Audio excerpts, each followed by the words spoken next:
اور یوں ہی جھوٹ جو تمہاری زبان پر آ جائے مت کہہ دیا کرو کہ یہ حلال ہے اور یہ حرام ہے، تاکہ اللہ پر جھوٹ باندھنے لگو۔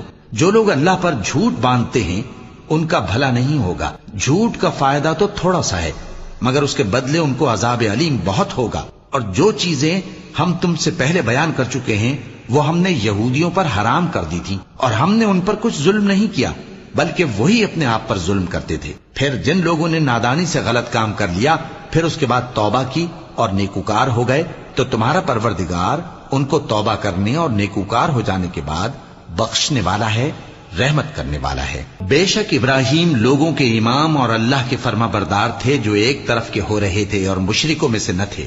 اس کی نعمتوں کے شکر گزار تھے۔ اللہ نے ان کو برگزیدہ کیا تھا اور اپنی سیدھی راہ پر چلایا تھا، اور ہم نے ان کو دنیا میں بھی خوبی دی تھی اور وہ آخرت میں بھی نیک لوگوں میں ہوں گے۔ پھر اے نبی